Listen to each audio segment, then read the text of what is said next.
Welcome to the second episode of the second series of the Tessa Talks To podcast. In this series, we're focusing on the relationship between music and travel and what music means to you. Today, I'm delighted to be here with my guest, Jane Hanson, who is a project leader, inspirational teacher and a writer-broadcaster.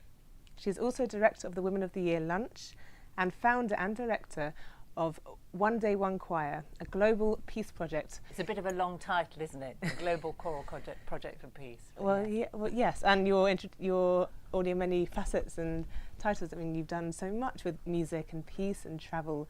What's been your most memorable experience of music globally?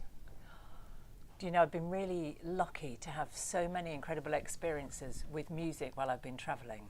I could tell you endless stories and it would fill 10 podcast series. Go for one. Choose one. I can't choose one, I'll have to choose two. Because one wasn't actually singing. One incredible experience I had was waking up in Damascus one morning at 5 o'clock with all the imams chanting people to prayer. And there must have been dozens and dozens, and the sound was magical, bouncing off the walls, and I thought I'd gone to heaven. It was absolutely incredible as an experience, and I didn't have my recording kit there. Sometimes it's best just to remember it. It was absolutely wonderful in my head, so I think that's one of my most special ones. And what's the other? Well, singing with children in Soweto is probably one of my favourite experiences. Wow. In the school next door to where Mandela grew up and where he sent his children. Huh. And these children who walk miles and miles barefoot to school, but sing to learn their lessons, sing at lunchtime. It's quite emotional, actually. Yeah, I'm really sure. Wonderful, yeah. What? Tell me a little bit more about that. What's the power that music can bring to learning through song? Well, I think it's easier to remember things with song. You know, I don't know about you, but lots of people I know, young people, people of all ages, can remember songs and song words. But if you ask them to say the same words without music, we'd be a bit stuck. Yeah. So there's something about singing that helps it to stick in your brain. So not only do they sing songs, which is obviously the tradition in South Africa anyway, they have a wonderful singing and choral tradition. The oral tradition. The oral tradition, beautiful choral music. But they were literally using song to learn projects. So they'd all been sent home to learn about insects or lorries or France, and they'd all come in with their little songs that they were singing about insects. I won't ask you. Well, give us an example if you... No, I knew I shouldn't have told you that. So they would come in, one little group, they were marvellous. They're only 5 and 6 year olds, and there were 50 of them in the classroom. I mean, that's how big the class is. And they would go, insects have got 6 legs. But they'd sing much better than me. Great, but they were really fun. Yeah, they were really fun. My 6-year-old's learning about insects at the moment. Maybe I'll encourage that. Do a song. Well, like you say, it can bring in so many different facets and so much creativity into their learning, and it's fun. You know, and when things are fun and creative and playful, that's when you remember. Always. I mean, I teach maths is one of the things I teach. I mean, teach lots of things. But there's some really cool sort of rap songs for your tables. And don't ask me to sing those because I didn't make them up. But I have lovely, 8, 9-year-olds coming to me singing the 6 times rap. And music is a great way to learn things. It really helps a lot. We've just celebrated Make Music Day on June the 21st, which is a global day where I think 150 countries now celebrate music making and making it, all the events are free and it's about amateur music, the love of music. And we were there at the final events in the Scoop, watching drummers, percussion, singers, all sorts of music making. What do you think is the most powerful way to bring people together? Because that globally has really connected 150 countries. Well, I think music is the most powerful way. I mean, what else can you think of that unites people through all generations, all genres? Doesn't matter what your taste in music is, it doesn't matter what your style is. They had fantastic whole range of music, but it is music itself because it has very special qualities, and humans are built to make music and in fact be an instrument themselves. We don't have a singing voice without purpose because we've got a speaking voice. And that's perhaps why you've chosen singing as the heart of One Day One Choir Global Peace Day on September the 21st. It's a project which you've galvanised an incredible, inspiring amount of organisations, individuals, the Dalai Lama. Tell me more about that project. Well, it literally came as a vision. I don't know why, but it did. I would say in 2013. Okay. And I'd been quite traumatised by what was going on around the world, particularly in Syria and what was happening there, and in other countries. In Africa, we'd had the riots here in Britain. 2013, yeah. And I was literally waking up with this vision, this idea that I had to do something. And I thought, what can I do?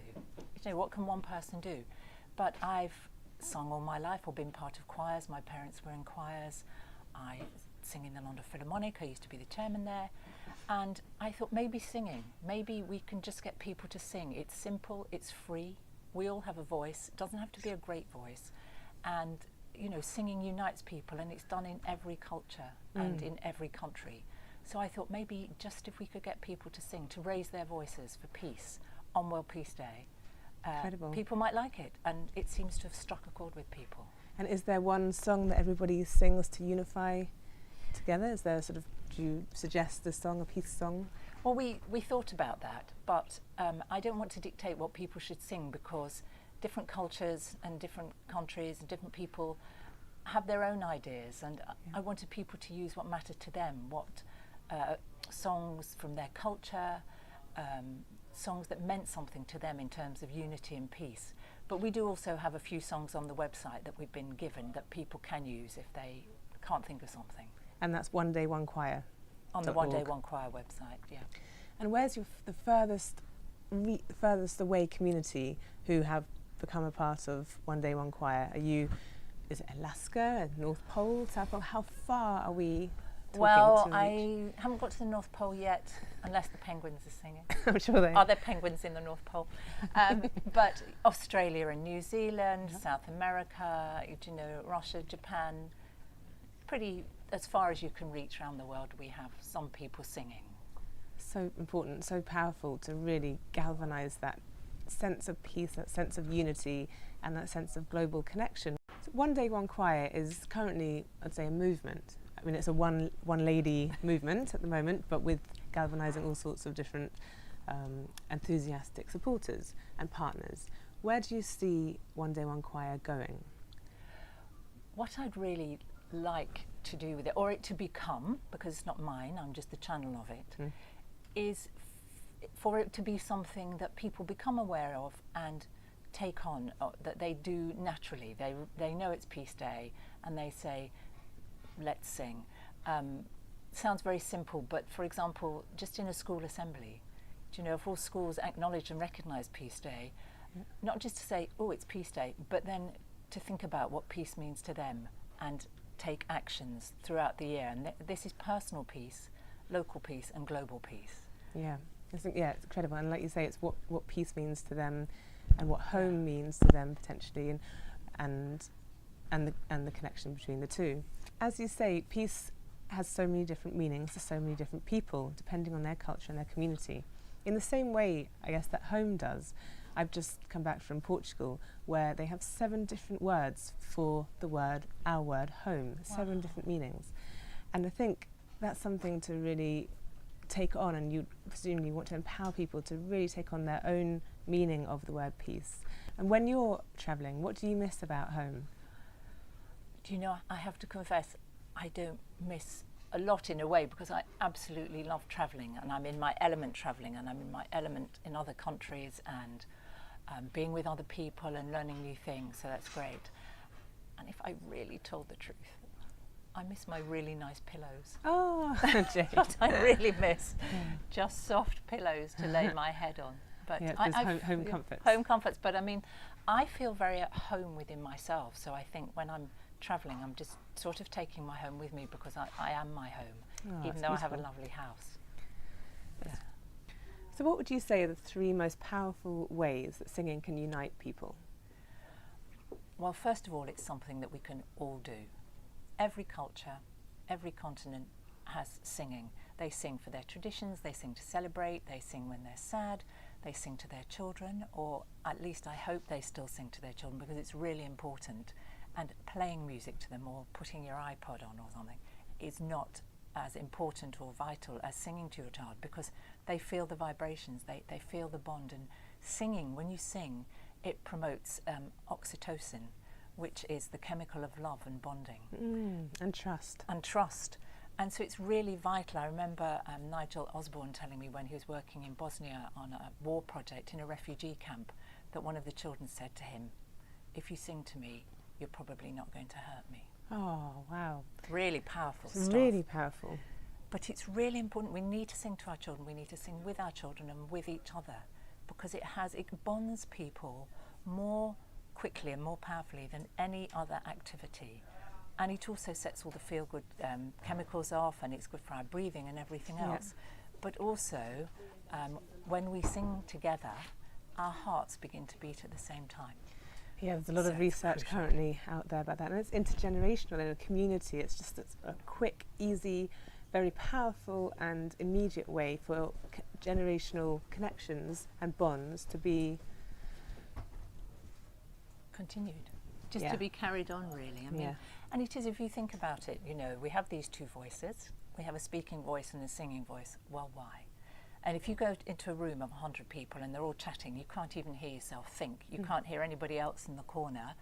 When those people sing, you suddenly have this amazing harmony and unity, and that you create something wonderful. And even if you're singing a different line, you have to listen to the other people and fit in with them, and it doesn't matter if the languages are different.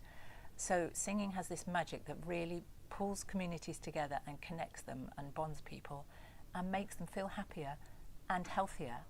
And it's all scientifically proven. It is, and more being researched. And it's something you're very much a part of, and something that is always bigger than yourself, which is, I think, the most important thing to always be around. But it also comes from your inner self. It comes from your soul. You know, music comes from a really important place. So it helps you to be yourself, to access your inner true self, which is also really important. And to share that as well, that part of you, which is often quite hard to reach. Yes, to share, because often, you know, I meet mothers now who say, "Oh, I don't sing to my children, I'm too embarrassed, I'm not good enough, I'm not sharing this." But they have to. It's really crucial, and that's what it's about, your inner self being shown and shared with others. Yeah. So what other ways would you say music can travel? Well, music can travel around the world. It reaches all kinds of cultures. You know, I was interviewed recently by the Voice of Islam about how important music is, and it doesn't matter what your culture is and how different it is. And it does travel through generations. It's how people pass on their stories, their culture. I remember the actor James Nesbitt on his Desert Island Discs saying how he doesn't really sing to his children, but he actually teaches them the songs of his Irish culture to his children that his grandmother taught him, that her grandmother taught her. So it passes down the generations. It passes down the generations. It travels through time and through all cultures. It even travels through space, and we could get onto the music of the spheres, but maybe not now. Galactic singing. Music, but yes, heavenly harmony. Yeah. So Jane, tell me another example, another story about music and community and the power that music's had to bring a community together. I think there's a wonderful one in Bolivia, from Bolivia, or in fact this also happened in other countries in South America in the 17th century when the Spanish conquistadors were coming over and the Jesuit priests came. They decided to conquer through music instead of through war. And the Jesuit priests settled in these tiny farming communities in the indigenous villages, and they taught the people to sing and to make violins. So, you know, there's a story now that in Bolivia, 90% of the countryside people are farmers and 10% are musicians. And so what they did was they brought their Baroque music with them, and obviously they can sing, they had their own traditional songs, but they taught them Baroque music, which for some reason appealed to them. So it had order and calm, and this just spread throughout Bolivia. And then of course time passed and this was lost, but 30 or 40 years ago a Jesuit priest went back to Bolivia to work there in the churches, and they told him they had a secret, and he had no idea what the secret was, and once they came to trust him, they revealed that they had this stash of music from 300 years ago. Physical manuscripts. Physical manuscripts that they had kept of music. And he was so excited that he contacted friends, and now they've created a music festival, an early music festival in Bolivia, which is incredible. Well, next stop, Bolivia. I think so. Thank you very much, Jane. So if people want to join in One Day One Choir, then they go to the One Day One Choir website, and anything you'd like to suggest, or anything you'd like to, is there a way that you'd like people to be involved specifically? I mean, what we would like is just that people join in, that they sing, that they raise their voices on Peace Day. It's a Saturday this year, so it's easy within their community. It can be part of something else they're doing, or it could just be one simple song. It could be in a care home, it could be in a cathedral, it could be in a community space, in a library, in the street. It doesn't matter where it is. You can put on a concert, or you can sing something simple, but just raise your voices for peace and think about what peace means to you personally, locally and globally, and maybe take some actions on it throughout the year. But also, we'd love you to sign up on the website and say you're joining in, so that we can put you on the map. That's so inspirational, Jane. Thank you. Thank you. And thank you for chatting with me today. Lovely. Really nice to chat with you, Tessa. Join me next time for the final episode of this series focusing on music and travel.